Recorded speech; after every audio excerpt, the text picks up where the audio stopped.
എത്രയെന്ന് അറിയോടി നിനക്ക്? നട്ടുച്ച വരെ കിടന്നുറങ്ങാനേ ഇത് ഹോസ്റ്റലൊന്നും അല്ല. എനിക്കിന്ന് കോടതിയിലൊന്നും പോണ്ട. കോടതി പോകാനല്ല പറഞ്ഞത്, ഈ വീട് മുഴുവൻ അടിച്ചു വാരി തൂത്തിടാൻ. ആര്? ഞാന്. മര്യാദക്ക് അടിച്ചു വാരിക്കണം. ഓസിന്റെ ശാപ്പാട് അടിച്ച് കഴിയാൻ തുടങ്ങിയിട്ട് നാളെ കുറെ ആയല്ലോ. മേലെണെങ്കിൽ ഇനിയെങ്കിലും എന്തെങ്കിലും ഒരു പണി ചെയ്യേ. അടുക്കളയിൽ ഇരിപ്പുണ്ട് ചൂല്.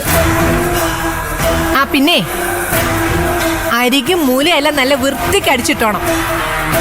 ഞാൻ വന്ന് നോക്കും, എവിടെങ്കിലും ശകലം പൊടി കണ്ടാലുണ്ടല്ലോ. ഞാനിപ്പോ ഈ വീട്ടിലൊരു ജോലിക്കാരിയാ അല്ല ചേച്ചിമ്മ? അതെ, ജോലിക്കാരി തന്നെയാ. ഒരു വ്യത്യാസമുണ്ട്, ജോലിക്കാരിക്ക് മാസാമാസം ശമ്പളം കിട്ടും, നിനക്കത് കിട്ടത്തില്ല.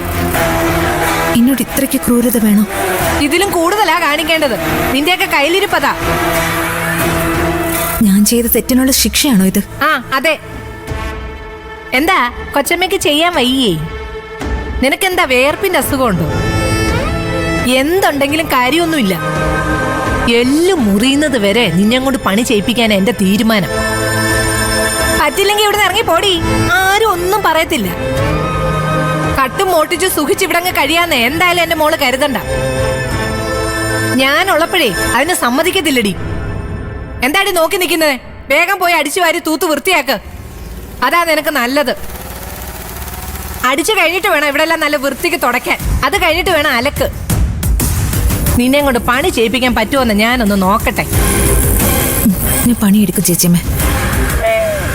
നിങ്ങൾ പറയുന്നത് മുഴുവൻ ഞാൻ അനുസരിക്കും. കാരണം എന്താണെന്നറിയോ? എനിക്ക് ഈ വീട്ടിൽ നിന്ന് ഇറങ്ങാൻ താല്പര്യമില്ല. മരണം വരെ ഇവിടെ തന്നെ താമസിക്കണമെന്നാ എനിക്ക്. സിദ്ധുവിന്റെ ഭാര്യയായിട്ട്, ഈ വീട്ടിലെ മരുമകളായിട്ട്. അതുകൊണ്ട് ഇതല്ല, ഇതിലപ്പുറവും ഞാൻ ചെയ്യും. എന്നാ പറഞ്ഞ പണിയെല്ലാം വേഗം ചെയ്യാൻ നോക്കച്ചല്ലേ.